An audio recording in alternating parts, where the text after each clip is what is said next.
તારી મહાન કરી મંગલ કર્યો મહાન ગ્રંથ કર્ણ કો કામ જાતે મિલે સમાજ સબ પામે નિજ પદરામ મિથ્યા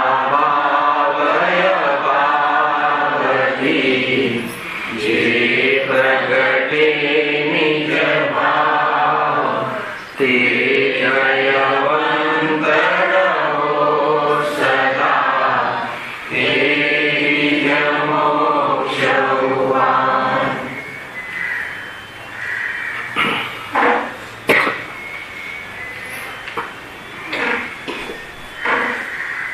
आज श्री मोक्ष मार्ग प्रकाशक ग्रंथ से બીજા અધિકાર ઉપર આપણે સ્વાધ્યાય ચાલી રહ્યું છે. ટોપિક આપણે ચાલે છે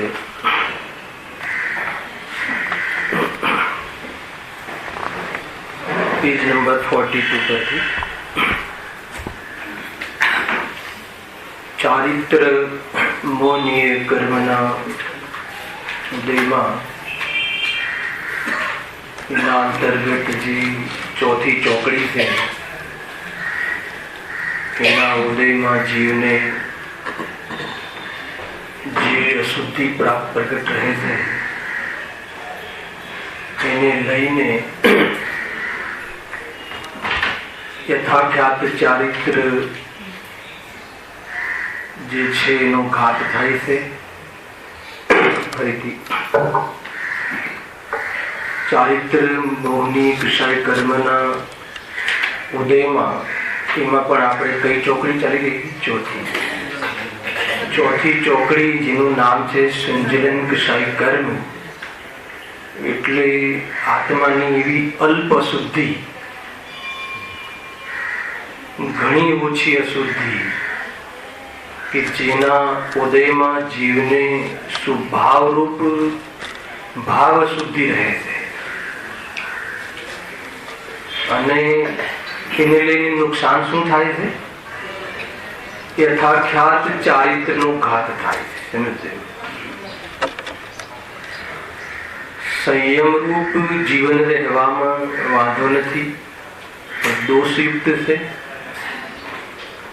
તથા મિથ્યાત્વ અને ત્રણ ચોકડીના કસાયના ભાવપૂર્વકની વ્યક્ત વિતરાગતા રહેવામાં વાંધો નથી આ કસાય કર્મના ઉદયમાં. પરંતુ આ કસાયના તીવ્ર ઉદયમાં યથાખ્યાત ચારિત્ર જે છે પૂર્ણ ચારિત્ર આવવાનું કાર્ય સંભવતું નથી. એક લીટી વાંચીને આપણે આગળ વિશે લઈએ જોયો. જે કસાયના ઉદયથી સકળ ચારિત્રમાં દોષ ઉપજ્યા કરે જેથી યથાખ્યાત ચારિત્ર ન થઈ શકે તે સંજલન કસાય છે. બરાબર? શોર્ટકટમાં કથન છે. એના ખુલાસાનું કથન એ છે કે સંજલન કસાયના તીવ્ર ઉદયમાં રાગ વ્યક્ત રહે. કયો રાગ? શુભ રાગ, કે જે અશુદ્ધિ છે. શુદ્ધ ભાવ નથી, અશુદ્ધ ભાવ છે. શુભ ભાવ, અપરમદ ભાવ નથી, પરમદ ભાવ છે. તો એના ઉદયમાં રાજુનું જીવન કેવું હોય છે તે હૃદયમાંની ચર્ચા આપણે ઘણી કરી. ત્યાર પછી એ કસાય કર્મના મંદ ઉદયમાં એ ચેપ્ટર આપણે ચાલે છે. ચોથી ચોકડી એટલે ચોથા પ્રકારનું લેવલ, અંતિમ લેવલ, અંતિમ તાપ આપીને જે દૂર થાય એવી જાતિની અશુદ્ધિ. એ કસાય કર્મનો જ્યારે મંદ ઉદય હોય છે એના તીવ્ર ઉદયમાં શું નુકસાન થાય છે અને કેવું જીવન હોય છે એની ચર્ચા થઈ ગઈ. હવે એના મંદ ઉદયમાં અને મંદ ઉદયના અંતર્ગત એના ભાવરૂપ પુરુષાર્થની પ્રવૃત્તિ નિરાયોની કેવી હોય છે એની ચર્ચા આપણે પ્રારંભ કરી છે. તો એનો જે મંદ ઉદય હોય છે ત્યારે મન વચન કાયાની જે ચેષ્ટારૂપ પ્રવૃત્તિ છે એ પ્રવૃત્તિ દેખાતી નથી. અર્થાત તો શુદ્ધોપયોગ હોય છે. આજે ઘણું ચાલે ને શુદ્ધોપયોગ, જે પરમાનંદનું કારણ છે, મોક્ષનું કારણ છે, વિતરાગ ભાવ એ પૂર્ણ વિતરાગતાનું કારણ છે. ઘણી ચર્ચા આવી. તો જે શુદ્ધોપયોગ રૂપ જે શુદ્ધોપયોગ છે કયું ગુણસ્થાન થઈ ગયા? મુનિરાજનું 7મું ગુણસ્થાન. સ્વરૂપમાં લીનતા રૂપ રહેવું એ શુદ્ધોપયોગ રૂપ. એ વખતે કસાય કર્મની વર્તી જોઈએ તો મંદોદય છે, અને એવા મંદોદયમાં તે જીવની મુનિરાજની મન વચન કાયાની ચેષ્ટારૂપ પ્રવૃત્તિ દેખાતી નથી, અને અંતરંગ પરિણામમાં શુદ્ધોપયોગ હોય છે. નિર્વિકલ્પ અભેદ રત્નત્રય રૂપ નિર્વિકલ્પ સમાધિ આચાર્ય જયસિંહ દેવની જે ટોન છે એમાં આવે છે. અભેદ રત્નત્રય રૂપ નિર્વિકલ્પ સમાધિ, નિર્વિકલ્પ દશા. એ જે દશા છે એને શુદ્ધોપયોગ કહે છે. હવે એ શુદ્ધોપયોગમાં પણ એવી પ્રકારના ભેદ કર્યા હતા આપણે અંતમાં, કે એવો શુદ્ધોપયોગ થાય કે જે શ્રેણી ચડે, અને શુદ્ધોપયોગમાં પણ એવી હીનતા હોય કે જે પડીને 6ઠા ગુણસ્થાનમાં પાછા આવે છે. વિતરાગતા રૂપ શુદ્ધોપયોગ રૂપ 7મા ગુણસ્થાન, એનું નામ 7મું અપ્રમત સંયત ગુણસ્થાન નામ એ છે, પરંતુ એ શુદ્ધોપયોગની સિચ્યુએશનને 7મું ગુણસ્થાન કહે છે. મુનિરાજના લેવલની વાત છે. તો એમાં શુદ્ધોપયોગમાં પણ એવા તારતમ્યતારૂપ પરિણામ છે કે શુદ્ધોપયોગમાં પણ જો એવી કમજોરી હોય કે જેથી કરીને શ્રેણી અર્થાત તો વિતરાગતાની વૃદ્ધિ તો ન કરે, પરંતુ અંતર્મૃત કાલમાં શુભોપયોગમાં આવી જાય એવી ક્વોલિટીનો શુદ્ધોપયોગ જે છે એને સ્વસ્થાન અર્થાત તો નિરઅતિશય અપ્રમત્ત ગુણસ્થાન કહે છે. તમને નામ યાદ ન રહે તો કઈ નહીં, પણ ભાવ વાસન સ્વસ્થાન અર્થાત તો નિરતિશય અપ્રમત્ત ગુણસ્થાન કહે છે. 7મા ગુણસ્થાનનો પણ આ એક ભેદ છે. અર્થાત ખ્યાલ ન આવે, નામ યાદ ન રહે તો મુનિરાજની એવી અવસ્થા શુદ્ધોપયોગની પણ કે જે કમજોર શુદ્ધોપયોગ કે જેને લઈને શ્રેણી અર્થાત તો વિતરાગતાનો વિકાસ ન થતા પાછા શુભોપયોગમાં આવી જાય, નીચલી દશામાં આવી જાય. શુભોપયોગને નીચલી દશા કહેવાય છે અને શુદ્ધોપયોગને ઊંચી દશા કહેવાય. હવે વાત તો એ છે કે જે ચોથી ચોકડી છે, સંજલન ક્રોધ માન માયા લોભ છે, એના ભાવનો જે પુરુષાર્થ છે એ ચોકડીને રફે દફે કરવાની વાત છે. એવા જીવની જે પુરુષાર્થ રૂપ જે પ્રવૃત્તિ છે કેવી હોય છે? તો એવો શુદ્ધોપયોગ કે જેને લઈને હવે શ્રેણી ચડે. તો શ્રેણી શું છે? તો શ્રેણીથી મુનિરાજનું જે ગુણસ્થાન અર્થાત તો અવસ્થા પ્રાપ્ત થાય છે એને 8મું ગુણસ્થાન કહે છે. શ્રેણી એટલે વિતરાગતાની વૃદ્ધિ. હર સમયે વિતરાગતાની અનંત ગુણી વૃદ્ધિ. સમજો, અનંત ગુણી કહી રહ્યો છે. અને કર્મોની અપેક્ષાએ અસંખ્યાત ગણી નિર્જરા.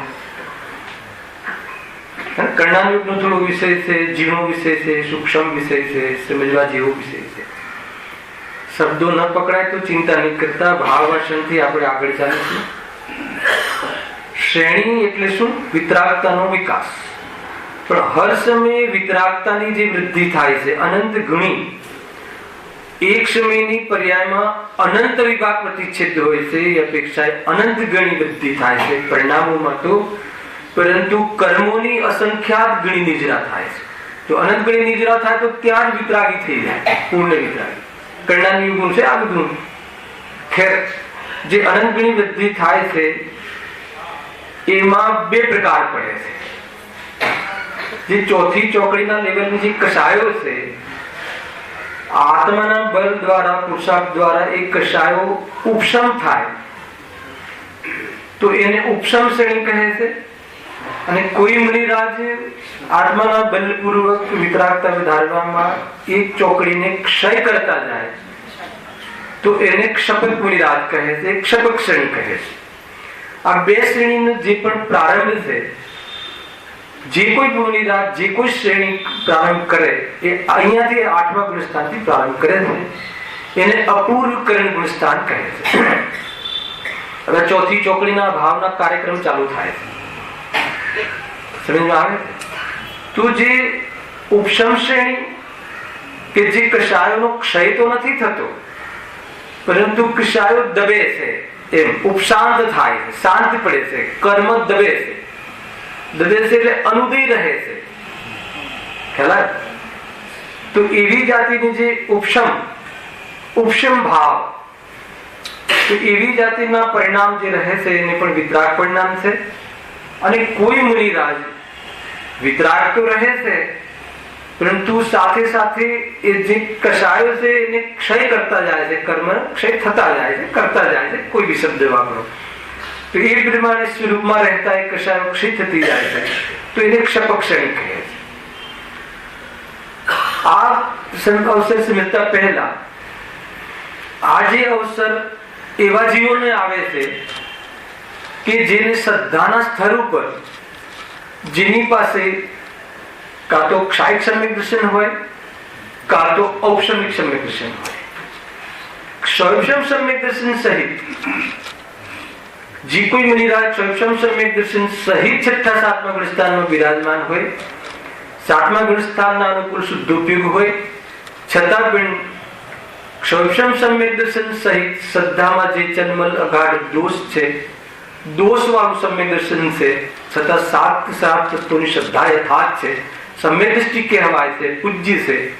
સમજો કે જે દોષ સર્વજ્ઞ કથિત છે, અર્થાત તો સર્વજ્ઞના જ્ઞાનનો વિષય છે, એવો દોષ છે કે જેવા દોષના રહેવા છતાં જે સમ્યક દૃષ્ટિ છે, ખ્યાલમાં આવે છે, 3 ચોકડી કષાયના ભાવની વિતરાગતા સહિત છે, એવા સમ્યક દર્શન સહિત પણ છતાં એવા મલિન સમ્યક દર્શન સહિત એ મુનિરાજ વિતરાગતા વધારવાના અંતર્ગત શ્રેણી ઉપર પ્રયાણ કરી શકતા નથી.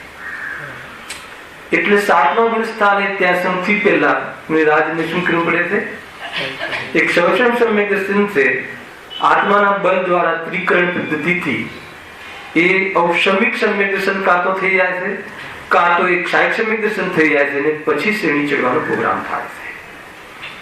ક્ષાયિક સંકિતિ થઈ ગયા પછી મુનિરાજ કમજોર પુરુષાર્થ રહે તો ઉપશમ શ્રેણી બી ચડી શકે છે, અને વિશેષ પુરુષાર્થ રહે તો ક્ષપક શ્રેણી ચડી શકે છે. કોણ? ક્ષાયિક સંકિતિ મુનિરાજ. પણ જે ઔપસમિક સંકિતિ મુનિરાજ છે, એ મુનિરાજ ક્ષપક શ્રેણી નથી ચડી શકતા નિયમથી. એ મુનિરાજ ઉપશમ શ્રેણી ચડે છે. આગળ એનું લેશું, એનાથી શું સમજવું છે આપણે, અને આ તો પ્રારંભ કરી રહ્યા છે આપણે. વાત એ હતી કે 7મા ગુણસ્થાને જે સમ્યક દર્શનના 3 ભેદ કહ્યા આપણે, કે કોઈ મુનિરાજ ક્ષાયિક સંકિતિ હોઈ શકે છે, કોઈ મુનિરાજ ક્ષયક્ષમ સંકિતિ હોઈ શકે છે, કોઈ મુનિરાજ ઔપસમિક સંકિતિ તો ક્ષયક્ષમનો ઔપસમિક કરે છે ત્યાં, કેમ કે ઔપસમિક સમ્યક્તનો કાળ અંતર્મુદત કાળ છે. બરાબર? આ સમજવા માટે આપણે ગઈ વખતના વ્યાખ્યાનના અંતિમ ભાગમાં આપણે શ્રદ્ધા ગુણની 6 પર્યાય સંબંધી ચર્ચા કરી હતી. ખ્યાલ? બહુ જ સ્પીડમાં ચર્ચા થઈ હતી. એવું મને ખ્યાલ પણ આવે છે કે ગણાજીવની સંબંધી વિસ્તારથી ખ્યાલને પણ આવ્યો હોય. કર્ણાયુગનો સૂક્ષ્મ વિષય છે. આજે એટલો વિષય 15 મિનિટ ફરીથી લેશું અને બીજી આગળ પ્રારંભ કરીશું. એ વાત ધ્યાનમાં રાખજો કે કદાચ કોઈ શબ્દ યાદ ન રહે કર્ણાયુગના, કઈ વાંધો નહીં, પણ આજે થોડુંક ભાવ વાચનના માધ્યમથી ચર્ચા કરીશું. અને આજની જે ગાથા હતી 320 ગાથામાં 5 ભાવમાં ઘણું બધું આવી પણ ગયું છે. ક્ષૌક્ષમિક ભાવ, ક્ષાયિક ભાવ, ઔદયિક ભાવ આવ્યું હતું ને? કયો રહી ગયો? ઔપસમિક ભાવ અને મૂળ. એ 4 તો પર્યાય રૂપ અને એક દ્રવ્ય રૂપ. દ્રવ્ય નહીં, દ્રવ્ય રૂપ. ઘણા બધા આના મિનિંગ થાય છે. પરમ પારણામિક ભાવ, શુદ્ધ પરમ પારણામિક ભાવ લક્ષણ. એ પારણામિક ભાવ પણ પાસે 3 પ્રકારના. પારણામિક ભાવના 3 ભેદ કર્યા હતા. આવ્યું તું કે નહીં આજે? જીવત્વ, ભવ્યત્વ, અભવ્યત્વ. એ જીવત્વ, ભવ્યત્વ, ભવ્યત્વમાં ભવ્યત્વ, ભવ્યત્વ પાછા 2 પર્યાય રૂપ, અને જીવત્વના પાછા 2 ભેદ. એક શુદ્ધ જીવત્વ, એક અશુદ્ધ જીવત્વ. અશુદ્ધ જીવત્વ એ 10 પ્રાણ રૂપ વ્યવહાર જીવ, જીવની એવી પોઝિશન કે જે છે વર્તમાનમાં પણ સ્વરૂપ નથી. ખ્યાલ આવે છે કે નહીં? ગજબની ચર્ચા છે. અને શુદ્ધ પારણામિક ભાવ દૃષ્ટિનો વિષય ખ્યાલ આવે. ગઈ વખતે ઘણી ચર્ચા પરિસર જયાદિની થઈ હતી. પ્રવચન પછી ઘણી જયેશભાઈ નથી આવે એની સાથે પણ થોડી ચર્ચા થઈ હતી. હું તમને થોડીક વાત કહું છું કે તે આગળ વિશે લઈએ છીએ. ઉપયોગ એટલો સ્થિર રાખવો પડશે કે ઘણી વિન્ડો ખુલે, એક વિન્ડોને આપણે ગૌણ કરવાની ખ્યાલ આવે બધી તૈયારી જોઈશે. એક વાત ખ્યાલમાં રાખજો, આ વિશે આપણે ચલાવી રહ્યા છે વ્યવહારની મુખ્યતાથી અને શુદ્ધની મુખ્યતાથી. જ્યારે જે મુખ્ય થાય તો જે દ્રષ્ટિનો વિષય જે છે, અર્થાત જે દ્રવ્યાધિકનો વિષય જે દ્રવ્ય છે, દ્રષ્ટિનો વિષય જે દ્રવ્ય છે, એ સંબંધી થિંકિંગ એટલી પાવરફુલ હોવી જોઈએ, સોચ એટલી જબરજસ્ત હોવી જોઈએ. દ્રષ્ટિનો વિષયભૂત દ્રવ્યાધિકનો વિષયભૂત જે દ્રવ્ય જ્ઞાયક ભાવ એ સંબંધી થોડી પણ કચાશ ના હોવી જોઈએ, ઢીલાશ ના હોવી જોઈએ. એ સંબંધી એવી સોચ હોવી જોઈએ કે જેટલી પણ આ 10 પ્રાણ રૂપ જે અશુદ્ધ પારણામિક ભાવ અર્થાત તો સંયોગ રૂપ જે અવસ્થાઓ, સંયોગી ભાવ રૂપ અવસ્થાઓ, રાગદ્વેષ આદિ મન કસાય રૂપ અવસ્થાઓ, એ સિવાય અલ્પ શુદ્ધ પર્યાય જે જ્ઞાન આદિની, સંવર નિજરાની અને કેવળ જ્ઞાનની પર્યાય, એ તમામ પર્યાય સંયોગોનો જ્ઞાયક ભાવમાં તો અભાવ છે. સમજ? એમાં થોડી બી કચાશ નહીં. સંયોગોનો, સંયોગી ભાવનો, પાપુણ્યનો તો આત્મામાં જ્ઞાયક ભાવમાં છે જ નહીં. પણ અલ્પ વિતરાગ પર્યાય અને પૂર્ણ વિતરાગ પર્યાય જ્ઞાયક ભાવ એવડો નથી. વિતરાગ થી પર્યાયને વિતરાગ થવા માટે શુદ્ધ ભાવનો આશ્રય લેવો પડતો હોય છે. એમાં શુદ્ધ ભાવમાં કઈ કરવું નથી, કેમ કે શુદ્ધ ભાવ તો એવો નિયમ છે. જ્ઞાયક ભાવ વિશે તો જરા પણ ઢીલાશ નહીં. એવી જાતિનું થિંકિંગ, એવી જાતિનું સોચ, એવી જાતિનું વલણ જબરજસ્ત હોવું જોઈએ. આત્માર્થી જીવનું, સ્વાધ્યાયી જીવની વાત કરું. દ્રષ્ટિવંત જીવોને તો દ્રષ્ટિ હોય. જે આવો એ જે જ્ઞાયક ભાવ છે, સમજો બહુ જ ક્રમથી જઈ રહ્યો છું. કેવું હોવું જોઈએ થિંકિંગ? પાવરફુલ હોવું જોઈએ, મજબૂત. એનો શું ભાવ બતાવે? મજબૂત હોવું જોઈએ એટલે કોઈ ભાવને આમાં નહીં ભેળવવું. દેહાદિ ઔદિક ભાવ, જ્ઞાનનો ગાઢ ક્ષમિક ભાવ, સમ્યક દર્શન આદિ જે પ્રાપ્ત થયું એ ઔપસમિક સમ્યક દર્શન આદિ ઔપસમિક ભાવ, કેવળ જ્ઞાન આદિ ક્ષાયિક ભાવ. ભાવની ઓરથી લોતું અર્થાત જે સંયોગ છે નર નારકાદી પર્યાય, એને લક્ષ્યને થઈને થતા શુભ અશુભ ભાવ, સંયોગી ભાવ છે. એનાથી ભિન્ન વેદ્યાન કરીને પ્રાપ્ત થતું સમ્યક દર્શન આદિ જે વિતરાગી પર્યાય છે, પૂર્ણ આશ્રયને લઈને થતી કેવળ જ્ઞાનની પર્યાય છે. આ બધું જ્ઞાયક ભાવમાં ભાવ. કેવી રીતે આ ભાવ છે? દેહનો તો જ્ઞાયક ભાવમાં ભાવ છે, રાગનો જ્ઞાયક ભાવમાં ભાવ છે, શુદ્ધ ભાવ મારામાં, મારા શુદ્ધ ભાવમાં, મારા સ્વરૂપમાં, એ જ્ઞાયક ભાવ. આ ભાવ એટલે એનું સ્વરૂપ નથી, એ વ્યવહાર સ્વરૂપ છે, એ તાત્કાલિક સ્વરૂપ છે, આત્માનું મૂળ સ્વરૂપ નથી.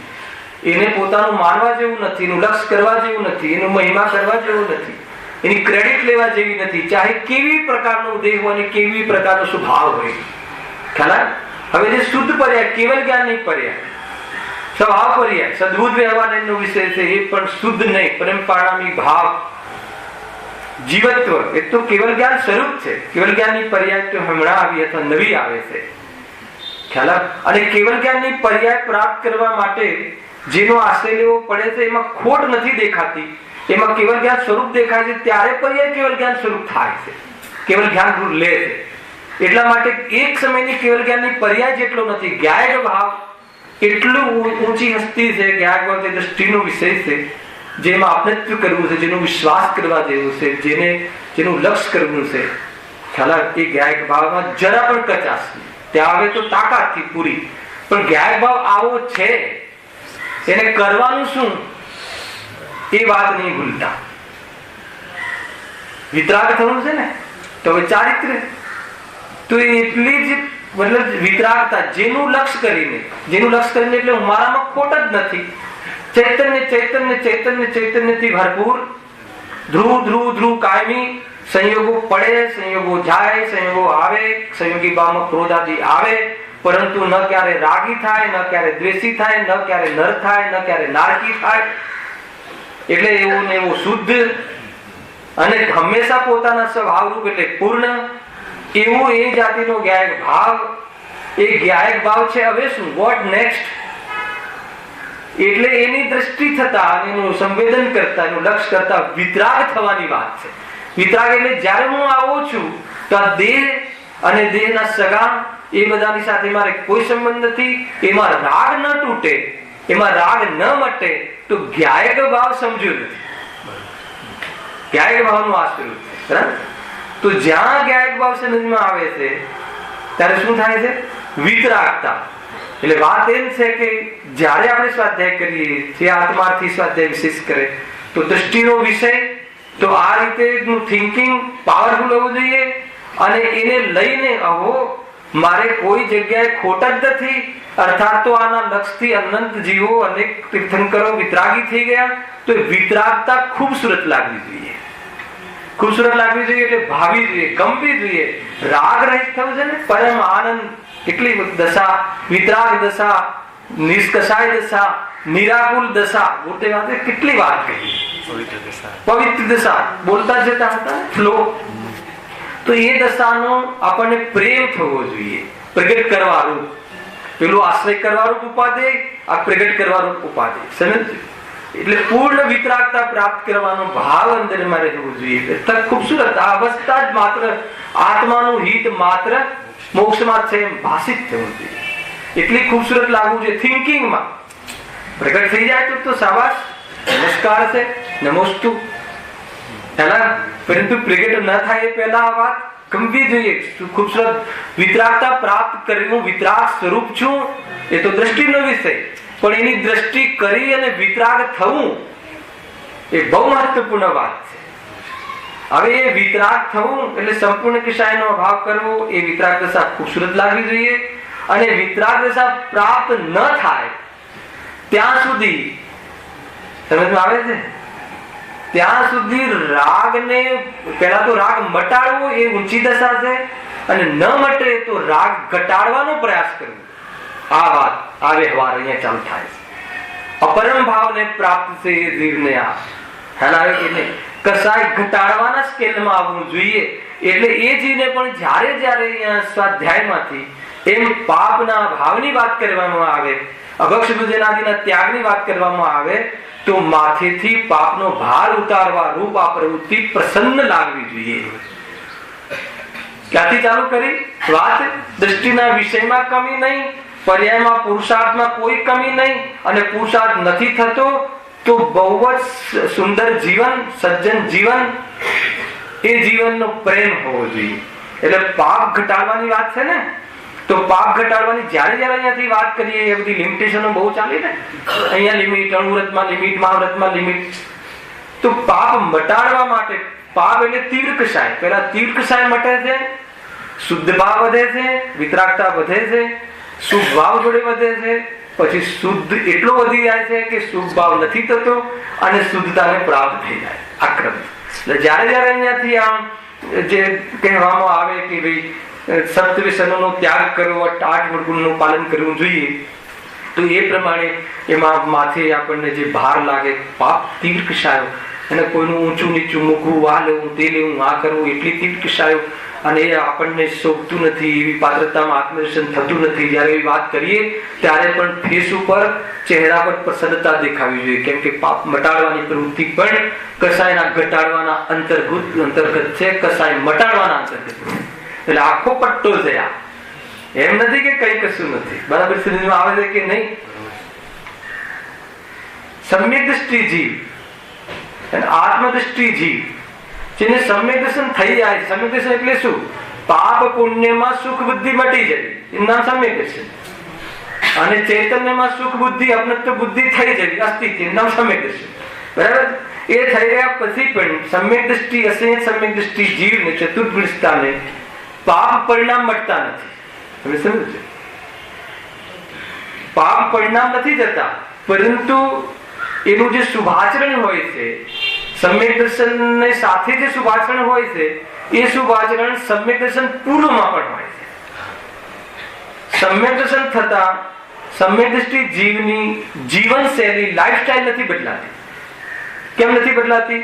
કે સમ્યક દ્રષ્ટિનું જે શુભ ભાવ અને શુભ આચરણ જે લેવલનું હોય છે, એ લેવલનું શુભ આચરણ સમ્યક દર્શનના પૂર્વે હોય છે, સમ્યક તો સન્મુખ મિથ્યા દ્રષ્ટિમાં. અને સમ્યક દર્શન થઈ જતા, આત્મદ્રષ્ટિ થઈ જતા એમાં સુખ બુદ્ધિ તૂટે છે, પરંતુ શુભ આચરણ એ જ પ્રકારનું હોય છે. ખ્યાલ આવે? કમાવાનો ભાવ, ભોજનનો ભાવ જે હોવો જોઈએ, જે ચરણાનુયોગના માધ્યમથી જે આજ્ઞા અનુસાર, એ તો આત્મદર્શનના પહેલા હોય.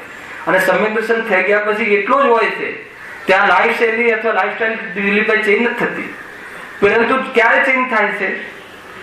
જ્યારે જો કમાવાનો ભાવ, કમાવાનો લોભ, સમ્યક દ્રષ્ટિને ધનમાં સુખ નથી એ માન્યા પછી પણ કમાવાનો લોભ રહે છે. અનંતાનુબંધી લોભ નથી, અપ્રત્યાખ્યાન લોભ છે, એ પાપ પરિણામ છે. પણ જ્યાં એ કમાવાના લોભમાં મર્યાદા આવે, આત્મબલ ઉપર, તો અણુવ્રત ચાલુ થાય છે, ત્યાંથી લાઈફસ્ટાઈલ ચાલુ થાય. અને કમાવાનો રાગ મટી જાય, સમજમાં આવ્યું? મુનિ અવસ્થા, તો અપ્રત્યાખ્યાન લોભ, પછી પ્રત્યાખ્યાન લોભ, અને જયારે એ લોભ જતો રહે છે, મુનિરાજોને તો શુભ ભાવ હોય છે, ધર્મનો લોભ હોય છે, આંશિક. કમાવાનો લોભ તો હોતો નથી. તો કમાવાનો લોભ જતો રહે છે.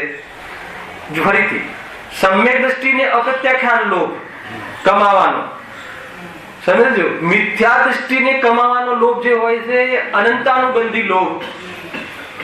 મિથ્યાત્વ ગયા પછી કમાવાનો લોભ સમ્યક દ્રષ્ટિને એવો ને એવો રહે છે, એવો ને એવો કઈ બદલાઈ નથી જતો. કેમ કે એમાં સુખ બુદ્ધિ તૂટી ગઈ છે અને વાસના નીકળી ગઈ છે. પણ કમાવાનો લોભ છે, હવે એમાં જે મર્યાદા કરે છે, મર્યાદા કરે છે એટલે એમાં કટોતી કરે છે, અણુવ્રત, તો ત્યાં પ્રત્યાખ્યાન લોભ, અને એ જતો રહે છે. ત્યારે તો સંજલન કસાય નહીં, ત્યાં મુનિ દશા. તો આ પ્રમાણે એનો અર્થ શું થયો? કે આત્મદર્શન થયા પછી બી પાપ પરિણામને ઘટાડવાનો કાર્યક્રમ ચાલુ રહે છે. મારે એ બતાવવું છે. ખ્યાલ? તો એવું જીવન તો આપણે જોઈ આવ્યા. 3 પ્રકારનું થિંકિંગ કહ્યું. તો એ પ્રમાણે જે દ્રવ્યાનુયોગ દ્રષ્ટિનો વિષય, એમાં બરાબર સટીક એનું ચિંતન, એમાં કોઈ ભૂલ નહીં. વિતરાગતાનો પ્રેમ ખૂબસૂરત લાગવી જોઈએ, અને વિતરાગતા પ્રાપ્ત ન થાય ત્યાં સુધી રાગને ઘટાડવાની પ્રવૃત્તિ રૂપ વ્યવહાર. ખ્યાલ આવે કે નહીં? સુભાવ એ જયારે એની વાત કરવામાં આવે ત્યારે માથે ભાર બોજો ઓછો થતો લાગવો જોઈએ, વિતરાગતાના ઉદ્દેશથી. અને આત્માનું સ્વરૂપ તો આ શુભભાવ અને અશુભભાવ છે જ નહીં, એ પૂરો આખો. અને જે આ રીતે દ્રવ્યાનુયોગ દ્રષ્ટિના વિષયમાં આવી દ્રષ્ટિ પ્રધાન જીવો હોય છે અને વિતરાગતા પ્રાપ્ત કરી લે છે, અને એમને જે જીવન પ્રાપ્ત થાય છે, અર્યત સિદ્ધોને જે જીવન પ્રાપ્ત થાય છે, એની જાણકારી, એની જાણકારીનો ભાવ કેમ પૂજ્ય છે એનો ખ્યાલ, અને આ પ્રાપ્ત કરવા રૂપ ઉપાદેય છે એવી જાતિની અંદરમાં પ્રેરણા. એના માટે અત્યારે હવે જે આપણે પ્રોગ્રામ લેવાના છીએ એ આપણે એનો પ્રોગ્રામ ચાલુ થાય છે. કારણ કે આ 7મું ગુણસ્થાન, એના પછી પંચમકાળમાં તેવા જીવો આવતા નથી કે શ્રેણી ચડી શકે. પણ આપણે તો પ્રાપ્ત કરવું છે ને, મંગલાચરણ તો થઈ જાય છે ને. તો એટલા માટે આપણે પુરુષ બિંદુ. તો હવે પાછા ઓલા પ્રોગ્રામમાં આવી જાઓ, ઓલા વિન્ડોમાં. કઈ વિન્ડો હતું? કે એ જે ચોથી ચોકડી કશાયનો ઉદય હતો મુનિરાજને, તો એનો અભાવ કરવા માટે જે શુદ્ધોપયોગમાં રહ્યા, પણ એનો અભાવ કરવાનું પ્રવૃત્તિ ત્યારે થાય છે. સમ્યક દર્શનની એક શરત છે કે સમ્યક દર્શન એ મુનિરાજને કેવું હોવું જોઈએ? ઔપસમિક સમ્યક દર્શન હોવું જોઈએ, કાં તો ક્ષાયિક સમ્યક દર્શન. એના માટે આપણે લાસ્ટ ટાઈમ લીધું હતું કે શ્રદ્ધા ગુણની 6 પર્યાય. એમાં 3 તો હાલ બોલી ગયું, ઔપસમિક, ક્ષાયક્ષમિક અને ક્ષાયિક. બહુ આનું મહત્વ છે. ખ્યાલ આવે કે નહીં? તો ઔપસમિક સમ્યક દર્શન, અનાદિ મિથ્યા દ્રષ્ટિ અર્થાત સાદી મિથ્યા દ્રષ્ટિ કોઈ જીવ હોય, ફરીથી મિથ્યાત્વ થઈ ગયું હોય, તો એ જીવને સમ્યક દર્શન, અનાદિ મિથ્યા દ્રષ્ટિને તો નિયમથી સૌપ્રથમ ઔપસમિક સમ્યક દર્શન થાય છે. આપણે લીધું હતું. હવે ઔપસમિક સમ્યક દર્શન શું છે? એમાં તમને ઔપસમિક ને નામ યાદ ના રહે, તો સૌપ્રથમ માની લો કે જ્યારે જે આત્મદૃષ્ટિ થાય છે જીવને, જે આત્માથી જીવ હોય છે, ભેદ જ્ઞાન પૂર્વક, એ તો બધું લેવાનું જ છે, ભેદ જ્ઞાન પૂર્વક, સાત તત્વના વિચાર પૂર્વક, સાત તત્વનો નિર્ણય કરીને, આ પ્રથમ ભૂમિકા આત્માર્થીની. અને સમ્યક દર્શન મોક્ષાર્થીની પ્રારંભિક ભૂમિકા. તમે સમજો, આપણે જે વાત કરવી છે એ બહુ ઊંચી વાત કરવાની છે હવે, પણ પ્રારંભથી ફરીથી આપણે થોડુંક લઈ રહ્યા છીએ. તો જે સૌપ્રથમ આત્માથી જીવ છે, જે સમ્યક સન્મુખ જીવ છે, કે જેને હવે સંસારમાં ફાવતું નથી, સંસારમાં ગમતું નથી, એવી પાત્રતાવાળો જીવ છે, એ શાસ્ત્રના માધ્યમથી વેદ જ્ઞાન દ્વારા સાત તત્વનું જે વિચારપૂર્વક એનો નિર્ણય કરે છે કે વાસ્તવમાં જીવ જે આત્માનું ચૈતન્ય સ્વરૂપ, જે મારું ચૈતન્ય સ્વરૂપ છે, એ જ મારું પરમાર્થ સ્વરૂપ છે, દેહ આદિ મારું પરમાર્થ સ્વરૂપ નથી, એમ નક્કી કરે છે. આશ્રમ જે બંધ દુઃખરૂપ છે, સંબંધ નિદ્રા સુખરૂપ છે, અને વાસ્તવમાં એનો અભાવ કરી અને મોક્ષ પ્રાપ્ત થવું આત્માનું કર્તવ્ય છે.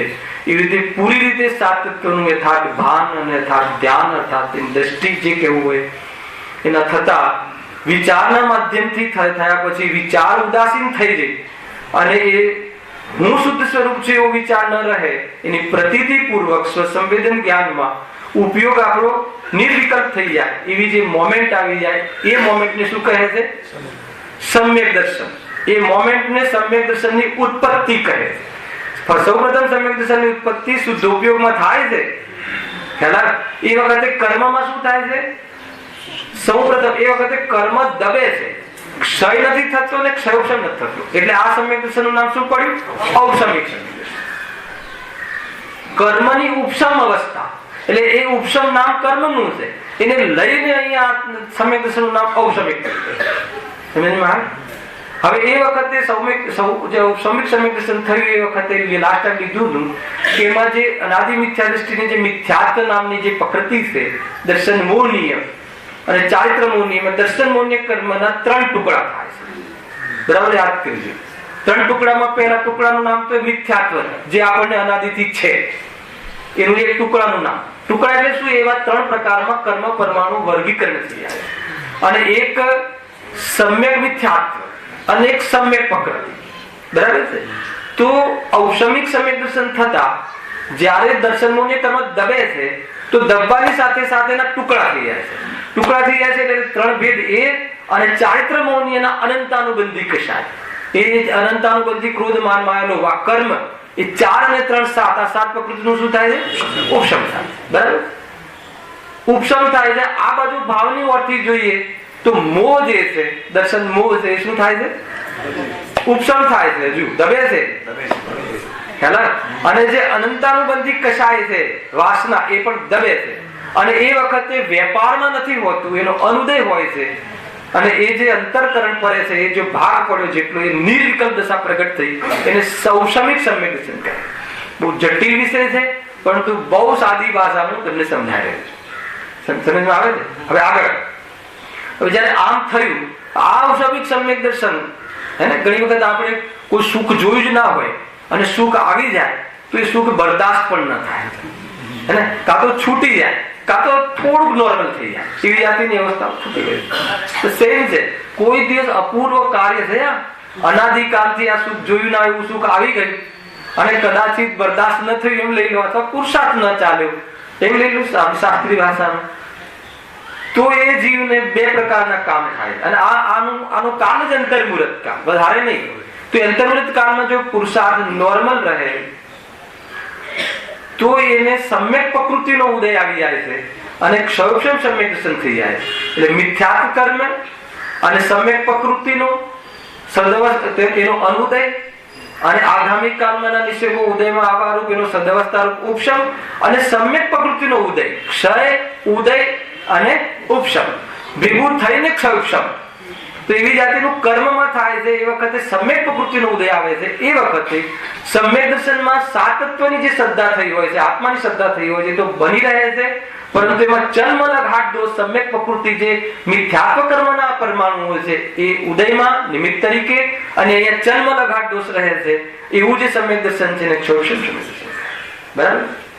અને ત્રીજું સાહિબ સમ્યક દર્શન.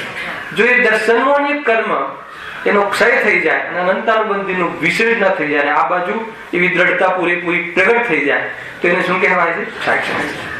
સત એટલી છે કે સાહિત્ય સમ્યક દર્શન વર્તમાન પંચમ કાળમાં ખ્યાલમાં આવે છે. જો કેવલી અને શુદ્ધ કેવલી બિરાજમાન હોય તો કેવલી તો છે ને, શુદ્ધ કેવલી તો ભદ્રબાહુ થયા શરૂઆતમાં, પછી ન થયા, થવાના પણ નથી. તો પંચમ કાળમાં સાહિત્ય સમ્યક દર્શન સંભવ નથી આ ક્ષેત્રે. બરાબર છે? કેમ કે એ એમના પાદમૂલમાં જ થાય છે. નિમિત્ત નૈમિત્તિક સંબંધ છે, થાય છે પોતાના ઉપાદાનથી, પણ બહારમાં એવી જાતિની વ્યવસ્થા ના હોય તો આ બાજુ બલ પણ એ રીતનું પ્રગટ થતું. તો સાહિત્ય એટલા માટે અહીંયા 7મા ગુણસ્થાનનો જે સેકન્ડ પોર્શન છે હે ને, સાતિશય જે ગુણસ્થાન છે, સાતિશય અપ્રમત, એ શ્રેણી ચડવા રૂપની યોગ્યતા વર્તમાનમાં મુનિરાજ કુંકુમદેવ હોય કે અમરચંદ્ર દેવ હોય એમને શ્રેણી ચડવા રૂપ પુરુષાર્થ ન થયો. કેમ ન થયો? કેવલી નહોતા એટલે ન થયો પુરુષાર્થ. પણ એ વખતે કેવલી નહોતા, શુદ્ધ કેવલી નહોતા, એ નિમિત્ત પદાર્થ કથન અને સ્વરૂપમાં એવી જાતિનો પુરુષાર્થ નતો, એ ઉપાદાન અસુર ઉપાદાન રૂપ કથન. અને જેટલી વિતરાગતા છે એટલી શુદ્ધ ઉપાદાન રૂપ કથન. અને આત્મા તો શુદ્ધ જ છે, એ પરમ પારણામિક ભાવનું કથન. આખો પુરુષ લેખ સમજો બરાબર. હવે એક બીજી બી જાણકારી લીધી હતી કે જે તીર્થંકર પ્રકૃતિનો બંધ છે એ ત્રણેય સમ્યક દર્શન રહેતા જીવને થઈ શકે છે. પરંતુ એમાં પણ એ શરત છે કે કેવલી અને શુદ્ધ કેવલી નો એ વખતે ત્યાં એમની સત્તા હોવી જોઈએ, એ વખતે મોજૂદ હોવા જોઈએ. તો તીર્થંકર પ્રકૃતિનો બંધ પણ ભલે તીર્થંકરનો જીવ હોય પરંતુ આ ક્ષેત્રે તીર્થંકર પ્રકૃતિનો બંધ થતો નથી. આ બધી જાણકારી છે. હવે માની લો કે આવી ગયા આપણે સૌચમ સમ્યક દર્શન અને સાહિત્ય સમ્યક દર્શન. આ થઈ ગઈ શ્રદ્ધા ગુણની 3 શુદ્ધ પર્યાય. આ 3 પર્યાયો કયા ગુણસ્થાનમાં થાય છે? ચોથા ગુણસ્થાન. જે કોઈ અવસ્થાને પ્રાપ્ત થાય છે એનું ગુણસ્થાન ચોથું કહેવાય છે, એવું લઈ લો. બરાબર. તો આ 3 પ્રકારની શ્રદ્ધા ગુણની શુદ્ધ પર્યાયો થઈ. બરાબર. હવે માની લો કે કોઈ જીવ ઔષમિક સમ્યક દર્શન વાળો કોઈ જીવ, એને સમ્યક પ્રકૃતિ ઉદયમાં નથી આવતી અને આ બાજુ એવો પુરુષાર્થ નથી થતો, તો એ જીવને અંતર્વર્ત કાળમાં નિયમથી કોઈ કશાય મુખ્ય થઈ જાય છે અનંતાનુબંધી, અને એનું જે સમ્યક્ત્વ છે એ સમ્યક્ત્વ એનું વિરાધના થઈ જાય છે. વિરાધના લો હમણાં તો ગમતું નથી તો વિરાધના હે ને.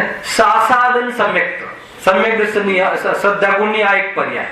બગડેલું સમ્યક દર્શન, જે સમ્યક દર્શનની વિરાધના થઈ અર્થાત એ કશાય અનંતાનુબંધી થઈ તો સમ્યક દર્શનનો ઘાત થયો પણ મિથ્યા દૃષ્ટિ નથી થયો, અવ્યક્ત શ્રદ્ધા રહે છે. ત્યાં બહુ મોમેન્ટ છે કર્ણાનું યોગ એક પણ એનો જે કાલ છે, માન લો કે 15મા માળથી વ્યક્તિ પડે છે, પડવાનું મૂક્યું તો ઉપર છે કે નીચે છે?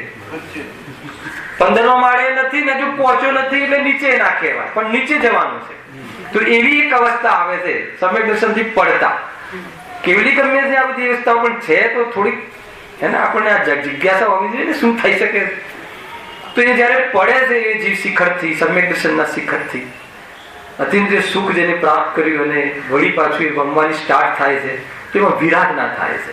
અને જ્યાં મિથ્યાત્વ કર્મનો ઉદય આવે ને આ બાજુ સાત તત્વની ભ્રાંતિ થઈ જાય છે. મિથ્યા દર્શન પહેલા ગુણસ્થાન, નિયમથી બીજા ગુણસ્થાન વાળો સાસાદાન સમ્યક્ત્વ, સ આસાદાન. આસાદાન એટલે વિરાધના, વિરાધના સહિત જેનું સમ્યક દર્શન છે એ જીવ નિયમથી મિથ્યાત્વ થાય. હવે બીજી ટુકડો રહે તો કયો? સમ્યક મિથ્યાત્વ. મિથ્યાત્વના 3 ટુકડા થાય, એમાં એક નામ મિથ્યાત્વ, સમ્યક મિથ્યાત્વ. અને એ 2 ટુકડાનું કન્વર્જન થઈને સમ્યક પ્રકૃતિ થઈને ઉદયમાં આવે તો એ સૌક્ષમ સમ્યક દર્શન. પણ જો એને બલ ન આવ્યું આત્માનું અને આ બાજુ સમ્યક મિથ્યાત્વ ઉદયમાં આવી ગયું તો પણ સમ્યક્ત્વની વિરાધના થઈ. ખ્યાલ? તેને ત્રીજું ગુણસ્થાન સમ્યક મિથ્યાત્વ ગુણસ્થાન કહે છે, મિશ્ર ગુણસ્થાન. તો એની શ્રદ્ધા કેવી હોય છે? મિશ્ર શ્રદ્ધા. હવે મિશ્ર શ્રદ્ધા કોઈ દિવસ સાંભળી આપણે? હોય અને ના હોય. નાના સાચા દેવ ગુરુ શાસ્ત્રની બી શ્રદ્ધા હોય અને કુગુરુની શ્રદ્ધા હોય. એ તો ગ્રાહિક મિથ્યા દૃષ્ટિ છે, એને તો પ્રારંભ જ નથી થયો. બસ આ સર્વજ્ઞ વિદ્વાને આ પરિણામ જોયું કે હજુ મિથ્યાત્વ આવ્યું નથી. ખ્યાલ આવે. અને સમ્યક્ત્વમાં દોષ અથવા તો એમાં વિરાટતા થઈ ગઈ છે એવી જાતનું એક મિશ્ર પરિણામ છે. પણ આ જીવમાં એટલી ફેસિલિટી છે કે આ જીવ જો ફરીથી બલ વાપરે તો એને ચોથું ગુણસ્થાન ફરીથી આવી શકે છે, અને ન બલ કરે તો નિયમથી મિથ્યાત્વ જાય છે. બીજા ગુણસ્થાન વાળો જીવને ઉપર આવવાની ક્ષમતા નથી. તો આ રીતે શ્રદ્ધા ગુણની એક અશુદ્ધ પર્યાય મિથ્યાત્વ જે આપણને અનાદિથી છે, અને બીજી બે સાસાદાન સમ્યક્ત્વ અને મિશ્ર સમ્યક મિથ્યાત્વ, એ બે જે છે સમ્યક્ત્વ બગડેલું સમ્યક્ત્વ, વિરાટક સમ્યક્ત્વ, એ તો સમ્યક દર્શન પ્રાપ્ત થઈને સમ્યક દર્શનની વિરાટ ના થઈ એવી પણ શ્રદ્ધા ગુણની બે પર્યાય બીજી. ટોટલ 3 થઈ. આ 3 પર્યાયો પહેલું, બીજું ને ત્રીજું ગુણસ્થાન. પહેલું ગુણસ્થાન અનાદિથી જીવ છે, બીજું ને ત્રીજું ગુણસ્થાન સમ્યક દર્શન થયા પછી રિટર્ન બેક થયા પછી જે થાય બીજું ત્રીજું ગુણસ્થાન.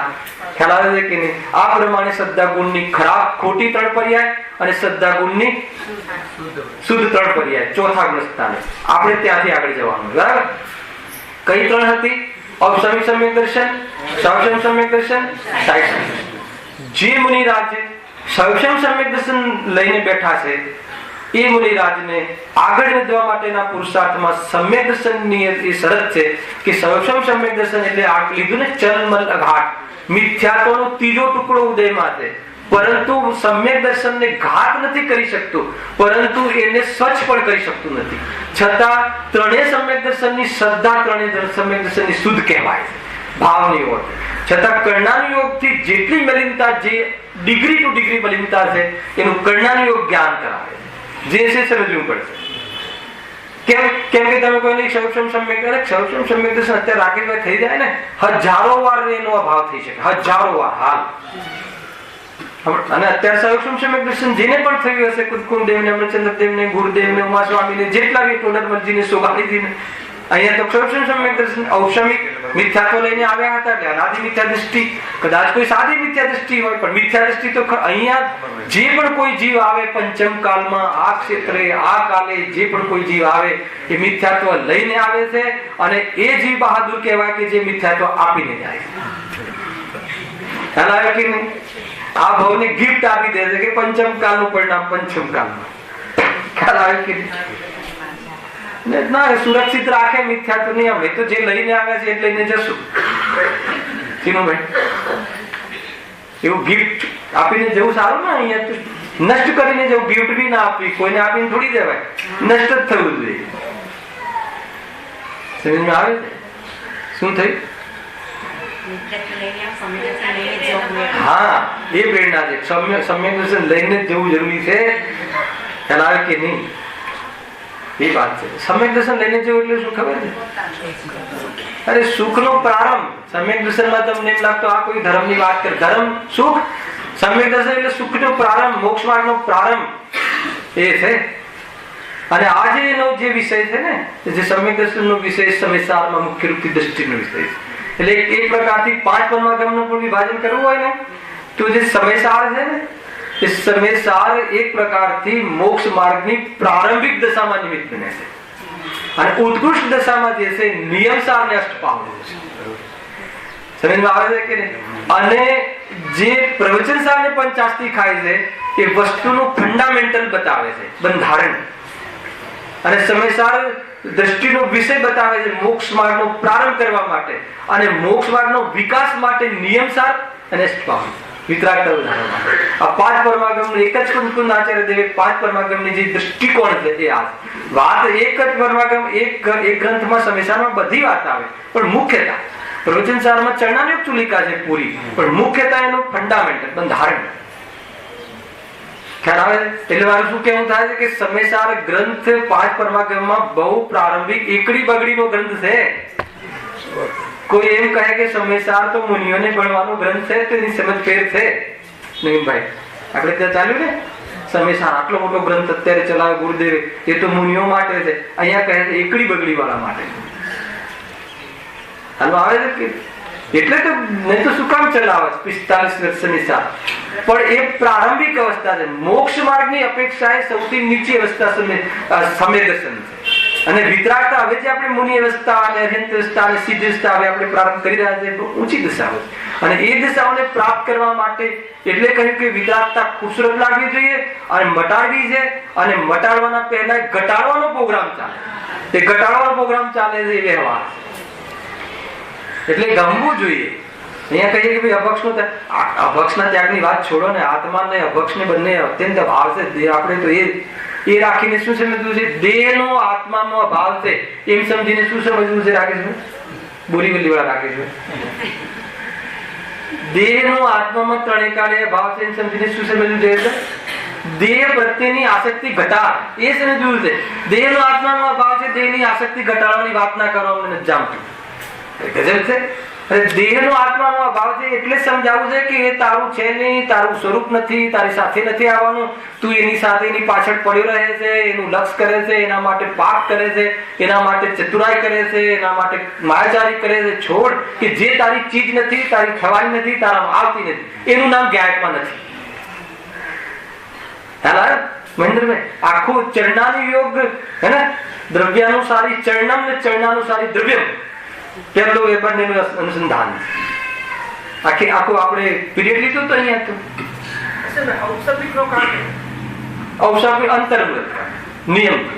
હા, ઔષમિક નો અંતર્મુરત કાળમાં જો એ ક્ષયક્ષમ સમ્યક નથી કરી લેતો જીવ તો નિયમથી મિથ્યા દૃષ્ટિ, અને કરી લે તો ક્ષયક્ષમ સમ્યક દૃષ્ટિનું તો ઉત્કૃષ્ટ કાળ 33 સાગર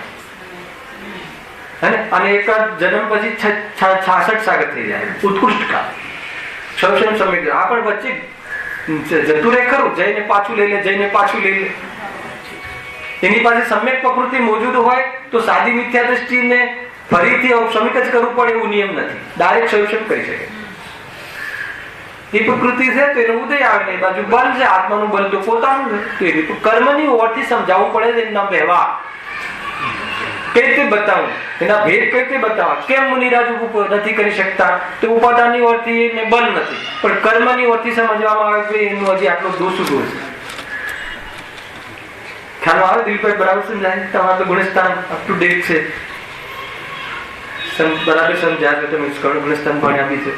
તો હવે આ 7મા ગુણસ્થાને આપણે આ વાત એટલા માટે સમજ્યા કે જે મુનિરાજ પાસે ક્ષયક્ષમ સમ્યક દર્શન છે એ મુનિરાજ શ્રેણી ચડવાના પુરુષાર્થ માટે શુદ્ધોપયોગના કાળમાં આવીને ત્રિકરણ કરીને એ સમ્યક દર્શનને કાં તો ઔષમિક થશે અને વિશેષ પુરુષાર્થ થશે તો એ ક્ષય થઈ જશે, ક્ષય સમ્યક દર્શન થઈ જશે.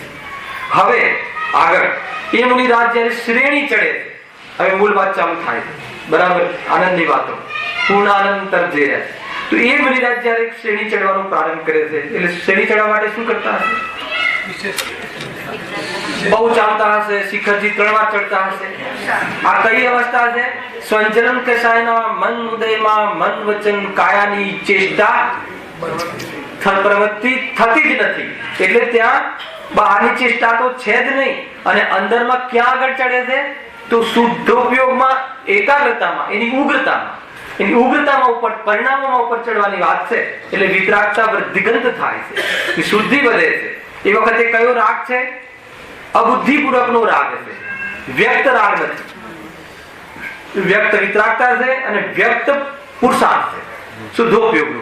પણ વ્યક્ત રાગ નથી, અવ્યક્ત રાગ છે, અબુદ્ધિપૂર્વકનો રાગ છે કે જે કેવલી ગમે છે અને એમને જેટલું દુઃખ છે એનું વેદન છે. એ વખતે અબુદ્ધિપૂર્વક રાગનું વેદન. વેદનમાં તો આવે, ખબર ના પડે કે શું વાગ્યું છે, ખબર ના પડે, પણ વેદન તો થાય. એ રીતે છે, એવી જાતની અવસ્થા છે. છતાં ઉપયોગ એટલો સ્વરૂપમાં લીન છે કે એને એ સંબંધી ઉપયોગરૂપ વેપારમાં ગૌણ થાય છે. બરાબર. હવે આગળ વધે છે વિતરાગતા, આગળ વધે છે. હવે આગળ વધવામાં શું? અપૂર્વકરણ. અપૂર્વ એટલે પૂર્વમાં નથી થયા એવા પરિણામ, અને કરણ એટલે પરિણામ. બરાબર. તો એવી જાતિની શુદ્ધિની વૃદ્ધિ થાય છે. એમાં એ રીતે એટલી વાત ત્યાં આવી કે શુદ્ધિની વૃદ્ધિમાં એ વખત જે મુનિરાજ છે 8મા ગુણસ્થાનમાં, એ સમયમાં અનેક મુનિરાજો હોય તો એમની જે વિતરાગતા છે સમાન પણ હોય અને અસમાન પણ હોય. પણ પોતાની અપેક્ષા જોવામાં આવે તો પૂર્વ પર્યાયમાં જે વિશુદ્ધતા છે, જે વિતરાગતા છે, એનાથી અપૂર્વ, એનાથી વિશેષ. હવે ચડતા પરિણામ એટલે અનંત ગુણી વૃદ્ધિ થાય છે. પણ ત્યાં પણ ચોથી ચોકડીમાં જે કોઈ મુનિરાજ ઉપશમ શ્રેણી ચડે, કોઈ મુનિરાજ ક્ષપક શ્રેણી ચડે. આ કોણ નક્કી કરતું હશે? ઉપશમ શ્રેણી, ક્ષપક શ્રેણી કોણ નક્કી કરતું હશે? કર્મ. અરે તો એમનો પુરુષાર્થ કમજોર હોય, તો ઉપશમ શ્રેણી ચડે, અને પુરુષાર્થ વિશેષ હોય તો ક્ષપક શ્રેણી ચડે. પરંતુ 8મા ગુણ સ્થાને કોઈ પણ કર્મનો અભાવ નથી થતો ચારેયમાંથી. સંજલન ક્રોધમાન માર્ગ ખાલી એની શરૂઆત થાય છે. એક પોઈન્ટ એ સમજવા જેવો છે એ અવસ્થામાં. બીજો પોઈન્ટ એ સમજવાનો છે કે ભલે ઉપશમ હોય અને ભલે ક્ષપક હોય પણ વિતરાગતા સમાન છે. સમજો, પણ છતાં કમજોર એટલે કહ્યું કે એને શાંત પડી છે, કસાય અભાવ થયો. વિતરાગતામાં અંતર નહીં, જેમ સમ્યક દર્શનમાં અંતર નહીં, લાભમાં અંતર નહીં, હે ને? તો એ પ્રમાણે છે. હવે જે ઉપશમ શ્રેણી ચડવા વાળા જે મુનિરાજ છે અને જે ક્ષપક શ્રેણી ચડવા વાળા જે મુનિરાજ છે, હવે એમને ઓર એકાગ્રતા વધે છે, ઉગ્રતા વધે છે. તો કયું ગુણ સ્થાન આવ્યું? અર્થાત તો એવી ઉગ્રતા વધે છે કે ત્યાં સ્વંજલન ક્રોધ, સ્વંજલન માન, સ્વંજલન માયા અને સ્વંજલન સ્થૂલ લોભ, એ 4 પ્રકારના જે કષાયો છે એ તેનો ઉપશમક હોય તો ઉપશમ થાય છે, અને ક્ષપક મુનિરાજ હોય તો એનો ક્ષય થાય છે. ખ્યાલ? આવી જે પોઝિશન છે એને કયું ગુણસ્થાન કહેવાય છે? 9મું. એનું નામ શું છે? અનિવૃત્તિકરણ. અનિવૃત્તિકરણ શું છે? અનિવૃત્તિ, નિવૃત્ત નહીં થવું. નામ બી કેવું છે? 14 ગુણસ્થાનના નામ કમસે કમ 10 તો થઈ જશે. અનિવૃત્તિકરણ. કરણ એટલે પરિણામ, નિવૃત્તિ એટલે ભેદ, એટલે નહીં. કે જેને ભેદ નથી. શામાં? પરિણામમાં. કોને ભેદ નથી? માની લો કે 9મા ગુણ સ્થાનથી એક અજબ ગજબની ક્રિયા ચાલુ થાય છે કે 9મા ગુણ સ્થાનમાં જે બી મનુષ્ય લોકમાં જે મુનિરાજ વિચરતા હોય એના પહેલા સમયમાં માન લો કોઈ મુનિરાજ વિદેહમાં આવે અને પહેલા સમયમાં કોઈ મુનિરાજ અહીંયાથી ચતુર્થકાલમાં આવ્યા, તો બંને મુનિરાજની વિતરાગતા સમાન હોય, ભેદ નથી પડતો. બીજા સમય વાળા બધાને સમાન વિતરાગતા, એવી જાતિના પરિણામ. આવે 9મા ગુણસ્થાન થી લઈને જેટલા બી ગુણસ્થાન ચાલુ થશે તે ગુણસ્થાનમાં રહેલા તે સ્ટેટસ વાળા જીવો, તે પદવી વાળા જીવો, એમની વિતરાગતા સમાન હોય. માન લો કે 10મા ગુણસ્થાન વાળા જીવો તો 10મા ગુણસ્થાન વાળા જીવો, માન લો કે 10 સમય જેને કાઢ્યો તો 10મા સમયમાં જેટલા મુનિરાજો આવે, અથવા આવતીકાલે 10મા સમયમાં બીજા કોઈ મુનિરાજ આવે તો એ વિતરાગતા એક જ ક્વોલિટીની હશે, એવી જાતિની વિતરાગતા. પણ ઔદયિક ભાવમાં અંતર હોય. ઔદયિક ભાવમાં અંતર હોય. કઈ રીતે ઔદયિક ભાવમાં? હવે એ સમજવું પડશે. 5 ભાવો તમને ભાવ દીપિકા આપી છે. ઔદયિક ભાવમાં શું અંતર હોય છે? કે માન લો કે એમાં બની શકે કે કોઈ મુનિરાજનું ઔદયિક અજ્ઞાનમાં ફેર હોય, કોઈ મુનિરાજ 9મા ગુણ સ્થાને હોય પણ કોઈ માન લો અવધિ જ્ઞાની હોય, કોઈ મન પર્યાય જ્ઞાન હોય, કોઈને ન હોય, અવધિ જ્ઞાન ના હોય, તો ઔદિક અજ્ઞાનમાં અંતર આવ્યું ને. જાણકારી વાળા જ્ઞાનમાં ઓછું વધતું. અવધિ જ્ઞાની મુનિરાજ પણ હોય પરંતુ સુખમાં સમજમાં આવે છે મારે શું કહેવું છે? તો આ સિલસિલો છે કેવલ જ્ઞાન સુધી ચાલે છે, અથવા 12મા ગુણસ્થાન સુધી લઈ લો, અથવા 12મા ગુણસ્થાન સુધી લઈ લો. જ્ઞાનમાં અંતર ભલે પડતું હોય ઔદયિક અજ્ઞાનમાં, પરંતુ સુખમાં અંતર નથી પડતું. બીજું ઔદયિક ભાવમાં જે બી લઈ લો, માન લો કોઈ વૃદ્ધ મુનિરાજ છે, કોઈ 11 વર્ષના મુનિરાજ છે, કોઈ કાળા મુનિરાજ છે, કોઈ ગોરા મુનિરાજ છે, હોય કે ના હોય? ગોરા મુનિરાજ ને ગોરા શરીર સહિત મુનિરાજ, પરંતુ એટલે બહારની ઔદયિકતા અલગ પણ અંદરની વિતરાગતા અને કોઈ 80 વર્ષના વૃદ્ધ મુનિરાજ હોય સિનિયર, અને કોઈ મુનિરાજ 11 વર્ષે હમણાં જ થયા અને પુરુષાર્થમાં 9મા ગુણસ્થાનમાં આવી ગયા, તો પણ બંને મુનિરાજોના ઔદયિક પરિણામ ભલે અલગ છે, સ્થિતિઓ અલગ છે, પણ વિતરાગતા સમાન. અહીંયાથી આ કામ ચાલુ થાય છે.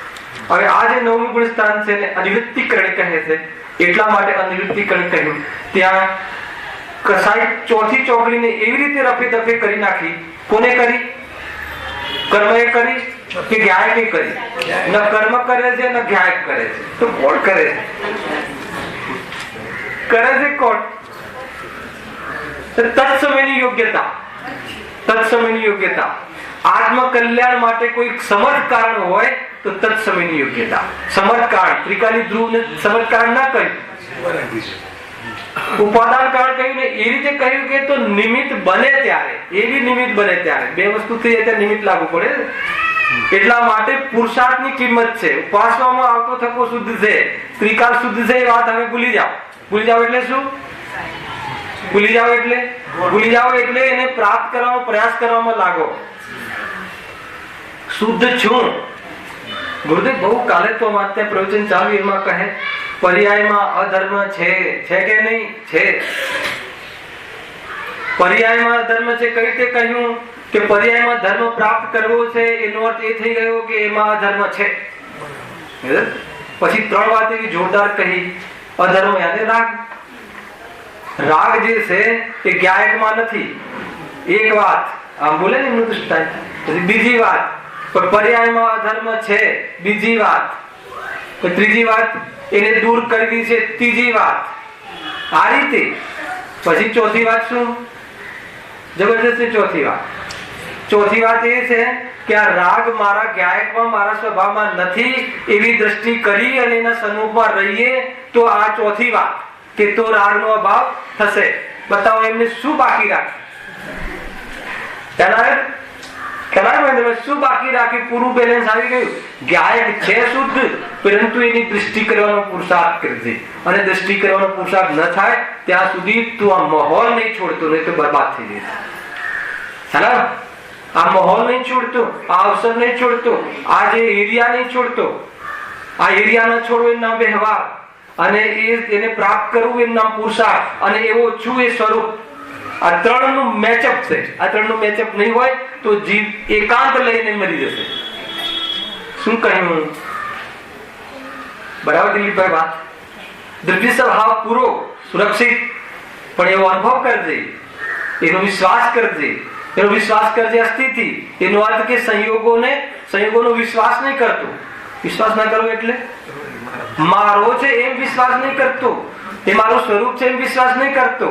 આવી દ્રષ્ટિ અને આવી જાતિની વિતરાગતાનો ફ્લો ન થાય તો આ જે તને અવસર છે, આ માહોલ છે, આ જે સ્વાધ્યાયના જે પ્રોગ્રામો છે, આ તત્વચિંતનના જે અવસરો છે, એનાથી દૂર ના જતો.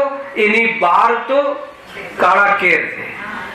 જો આ બહાર છોડ્યું, આ લક્ષ્મણ રેખા છોડી તો અપહરણ પાક્કું છે. સમજ આવે છે કે નહીં? ટાઈમ થઈ ગયો, ફ્લો ચાલે છે એટલે ટાઈમ થઈ જાય. 9મા ગુણસ્થાન સુધી આપણે આવ્યા છીએ ચર્ચામાં. હેને જીવનમાં આવી જાય તો ધન્યવાદ. ધ્યાનમાં આવે છે કેમ કે જે ક્ષપક ચડે છે 9માં આવે છે એ તો અંતર્મુહૂર્તમાં રીંગ બનીને રહે છે અને સિદ્ધ વ્યવસ્થા પ્રાપ્ત થઈ જાય છે. આવતીકાલે જે બાકીની ચર્ચા છે એને આપણે અહીંયા પ્રારંભ કરી અને સમાપ્ત કરીશું. એની ચર્ચા આપણે